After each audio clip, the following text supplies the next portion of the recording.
what is this responsive education that we're talking about? Everybody was saying is not yet Uhuru in South Africa.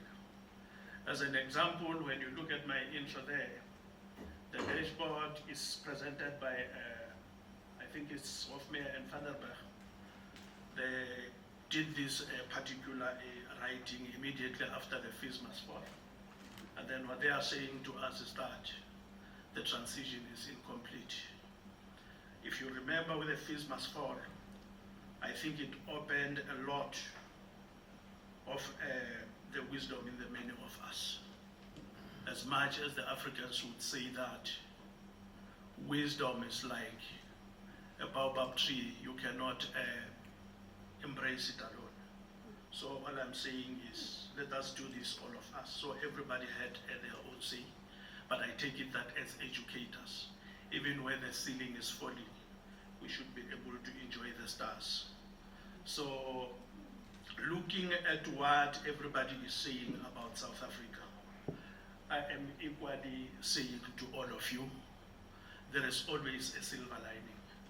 However, responsive education, it is an old topic. If you look at Ogu, Daniel, and Oosthuizen, I mean to the researchers, please pardon me, I had to write them in the manner that I found them on the net. I know I was supposed to start, I mean, with the O's. With the O's, I mean, to the N, with the N rather.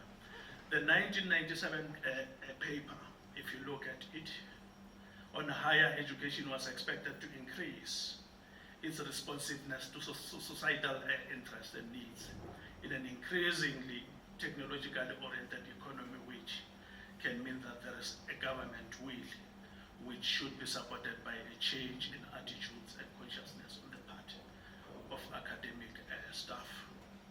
And I take it that that is talking to all of us, close quote. What is a response? What is a responsive curriculum? From my own little understanding, when we're talking about a responsive curriculum, we should be talking about an adaptation to societal needs indeed, labor market demand, social and political context, and equally, an advancement in knowledge and technology as much as we are living in the 21st century. The futuristic focus should be on inclusivity, something that we are all striving for. I am happy when we are talking about South Africa in this era. We are talking about things such as, or concepts such as GNU, so on and so forth, to show that we are serious about this transformation. We are serious about this inclusion. And equally, we want this education system to be relevant. Mr. Stone has already touched on that. I'm not going to labor much on it. When we are talking about responsive education, it should be able to reinforce the national identity and equally embrace the cultural diversity, as much as we said when we started this journey in 1994, that we are indeed a rainbow nation, though I am still trying to understand the colors, because in Limpopo we are usually colorblind. Engage learners in and for real life world economic changes. That is the type of the education that we are looking for. I went for this book deliberately. Why? Because it's old, and secondly, just because, old as it is still talking to us. It is touching us in many ways. When you look at the title, it might look revolutionary, it might look political. It is purely talking about education. However, if you want it, you want to look at it. I mean, today it is talking about our governments, it's talking about our current system of education, and it's equally talking about the social life, I mean, that we live in our own communities, plus the education system that in South Africa is ours. When we are talking about Paulo Freire, he was a Brazilian scholar who ended up having to vacate Brazil to Switzerland. And then comfortably, probably in Switzerland, when he was homesick, he ended up penning this book. He's coming with two models, whereby he's talking about the banking pedagogy. What is a banking pedagogy? What banking pedagogy is talking about is that a student or a learner is an empty vessel whereby us as the educators will come in and pump in knowledge. They've got no say. When you juxtapose it with the next one, against, problem opposing or problem solving, we are told it's where we need to start a dialogue. Why? Because the students are equally important in this journey. We may not be there when they reach their future destiny. In short, what it's saying is we can equally learn from the very, very students that we are teaching. He's also talking to the so-called, revolutionary practice, the theory and practice, because all he's saying is that when we are talking about education, we must be able to talk about theory and practice. It's not only about reflection, but equally about the action. What is coming out of that particular action? Let me give you one particular event. In South Africa, we are trying, despite all the challenges that we're having, we are trying, because I spoke to few others to say, and with that bad, they said, you know what, you guys are much more better. Let me give you another example. Here is the government is trying in a small way, but very few of us as an example will appreciate. And I'm not saying that is enough. The government is pumping a lot of money, within Tibet. But when you look at the scholars, like Van der Berg, are actually having a difficulty in the sense that they are saying the problem is the quality and equality. It's also that our own students or our own learners, they are probably going against what the economy is saying. We're pumping a lot of money. Are we having enough students going into Tibet? Because by 2030, I think their aim was to have over 2.5 million students enrolling there. But when you look at the numbers currently, we are not yet there. It doesn't seem like, by 2030 we'll be there. So what it says again is that we are working against the economy. But where is the problem? It's obviously the pipeline development. Because when I went to school myself, unfortunately, I will be told, go to university, because when you go to Tibet, you won't be getting the best education that you are supposed to be getting. I don't know why, but the answers, as I said, this about baobab, they will come from all of us here. And then Paul Freire is actually complicating it further, because he says, when he's talking about his models, the first one, he is talking about the anti-dialogics. It's not dialogics, it's dialogics, because he's talking about dialogue. The second one is an education that can talk to all of us. But equally what he says is that we need to check the type of the education that we are taking. How responsive is it? The type of the education that we are teaching out. How responsive is it to the needs of the community, to the needs of the country, to the needs of the continents, and equally to the needs of the economy. Why? Because if we don't handle it with care, unfortunately, it may come in the form of a conquest. It may come in the form of a divide and rule. We saw what it has been happening. We live in this world. Luckily, I'm addressing people who are over 18.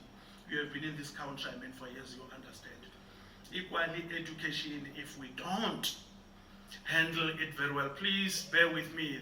This has got nothing to do with politics. And luckily, it's not my handwriting. It's exactly what your scholars have been saying.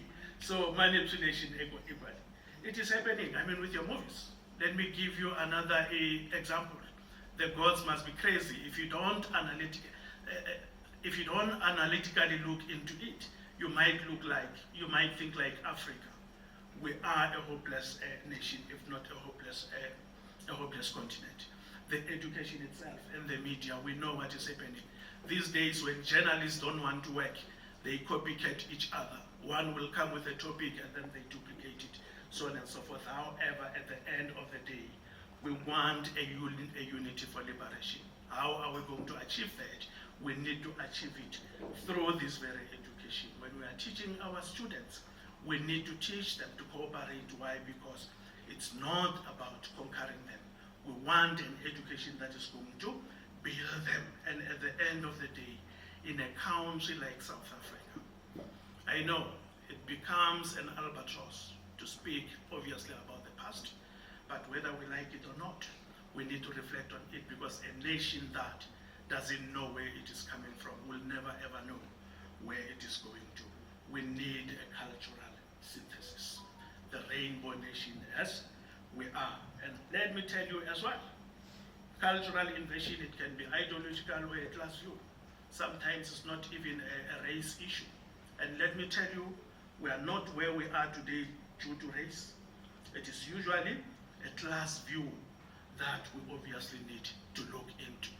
However, you have a scholar such as Sabelo Gacheni Indlovu, who goes further to say he is another seasoned educationist, who says that in 2020, even the current global power transformations, which have enabled the re-emergence of a sinocentric economic power and de-westernization processes, including the rise of South-South power blocks such as BRICS, do not mean that the modern world system has now undergone genuine decolonization and de-imperialization to the extent of being amenable to the creation of other futures.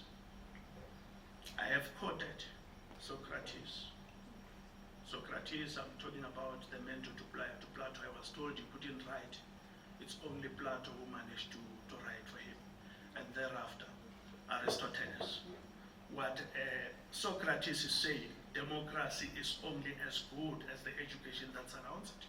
Same sentiments that are echoed by Paulo Freire, same sentiments that are echoed by Gacheni. Let me give you another example to show that this problem is all ours, or let me call it a challenge. But how easy, how amenable are we in terms of embracing it? The Bella Bill, as an example. You hear less academics speaking about it, but NGOs. The question is, who is benefiting? And if you ask me, that is one bill that was supposed to be uniting us, but it can't. Because the issue, we fight about things that are not even important. The issue here is language. I only started speaking English myself after passing matric. Unfortunately, I went to a Bush University. It took me longer as well to speak English. Hence, even right now, you can hear that I'm still trying. So all I'm trying to say is that the issue with the Bella Bill is only a language issue plus a space issue and nothing else. So we can deal with this. So if we say we are united as a country, if we say we are responding to the needs of our community, it should be something that is supposed to be uniting us. I hope I'm still having my job, Professor C. Thank you very much. However, all is not lost. At some point when I was visiting China on business, I happened to have studied a little bit there.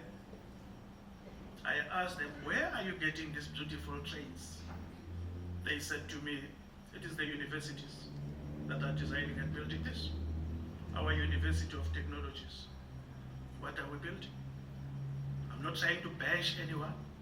I am a GNU product. I like our system. Or let me say, I like our government, I like South Africa. I cannot exchange it for any other thing. However, in Tswana they say, the fight is for those who love each other and who have to correct each other. So if we want to respond to the needs of the community or of the country or even globally, these are the things that we need to look into. I'm not going to be talking about work integrated learning. I'm sure that was later yesterday when somebody said Lesotho as well is welcoming Starlink. I won't say it's a good thing or not. East Africa is already doing it. And then all we are told is that internet is going to be cheaper, which is a good thing. So we need that collaboration. Africanization, I will say it again, Professor Divya, because when I asked a few professors in the last week to say, what am I going to say? I'm sure you'll remember I sent you an email to say, Prof, what is the desired outcome? You said to me, it's free for all, it's open. So I am saying we cannot do this without having to Africanize. When I grew up in the late 70s and equally in the early 80s, we never bought tea at home. I would go on Saturday when I was not going to school to go and harvest rooibos myself.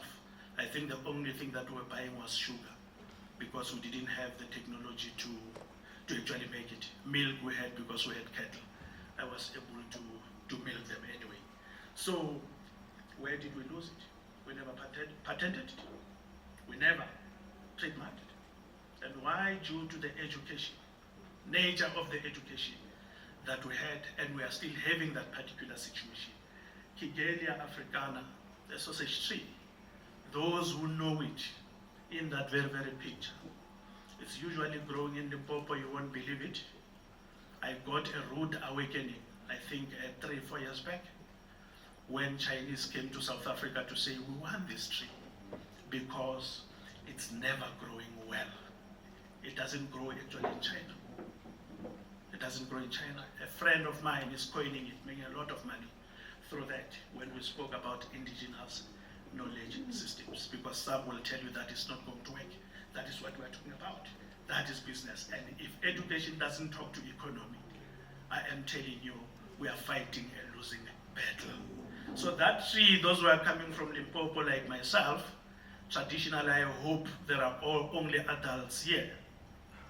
However, it might be late for me to say this. The tree, those who knew, they will tell you that it was assisting on many, many, many things. As an example, inflammation, is it rheumatism? And then it does help with those things. I think it's also asthma there. But mostly what they were using it for, in particular in the Mopane region, together with the Bembe, the males would use that for enhancement. Today, I'm not so sure as to why the Chinese are buying it. You didn't hear it from me. So I am trying to say to you, it's called Kigelia africana because it is an African tree. So all I am saying is that we do have a lot of resources. If we sit down and reorganize ourselves, reorganize our education, there is no way we are going to go wrong. Your devil's claw as an example, shampoo, so on and so forth. I spoke to Sosol.